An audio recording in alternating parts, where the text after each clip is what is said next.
Assalamualaikum, dear students, hope you are healthy and hearty. Welcome to NIEPS Homeschool. This is Fatema Sabrin, Assistant Teacher of English, National Ideal English Version School, Morning Shift. Students, our today's topic is English first paper for class 9 and topic is Unit 6 Lesson 4. And our lecture number is 29, homework number 18. So students, for today's class, please take your textbook and writing elements. We are going to discuss from your text. So let's start. Unit 6 Lesson 4 named India Unity in Diversity. India is our closest neighbor. It is the largest among South Asian countries. In fact, India is the seventh largest country in the world with an area of 32,87,590 square kilometers. India is bounded by the Indian Ocean on the south, the Arabian Sea on the west, and the Bay of Bengal on the east. It is bordered by Pakistan to the west, China, Nepal, and Bhutan to the north, and Bangladesh and Myanmar to the east. So, if we want to describe India, we will find Arabian Sea, Bay of Bengal, Indian Ocean around this country, and the bordered countries are Pakistan, China, Nepal, Bhutan, along with Myanmar and Bangladesh. India is the world's second most populous country after China. So, China is the first country whose population is most in this world. Its population is around 1.5 billion. New Delhi is the capital of India and about 13 million people live in this city. So students, you can see in this map here, India is in this portion. India is a land of ancient civilization. The social, economic, and cultural diversity of this vast country is the result of invasions by different races in the process of history.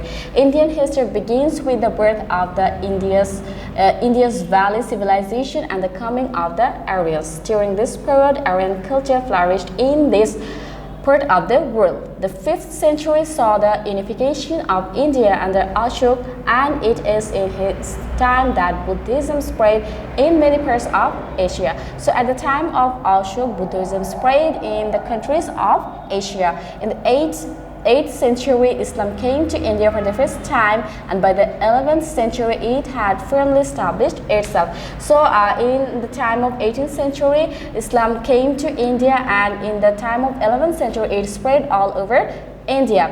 In 1206, Qutbuddin Aibak founded the Delhi Sultanate. This was firmly succeeded by the Mughal Empire in 1526, under which India once again achieved a large measure of political unity.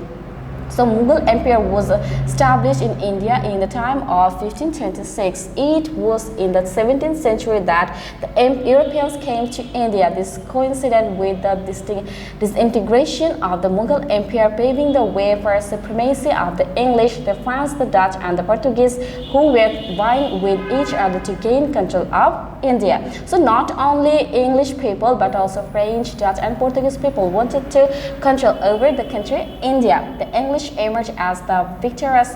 In 1774, Warren Hastings was appointed the first Governor General of India by the East Indian Company.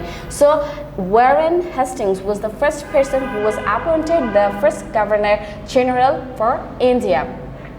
In 1876, Queen Victoria was given the title Empress of India by the British Parliament, and India came under the British rule. So from the time of 1876, India finally came to and totally came under the control of British rule. The British ruled India for nearly 200 years. It is important for our history that India was ruled by English people for near about 200 years. This period was marked by India's struggle for independence. Through a series of heroic and patriotic movements to restore freedom, India got its independence in 1947. The culture of India is one of the oldest and the most unique in the world. There is amazing cultural diversity throughout the country. The south, north, and northeast have their own distinct cultures and almost every state has carved out its own cultural distinction. So India has south, north part, and the people of that portion have their own culture, and they have their own language also. There is hardly any culture in the world that is as varied and unique as India. There are 17 major languages and 1844 dialects used by the people of India. So the people of India used to used to share their feelings through 17 major languages, and also there are 844 dialects.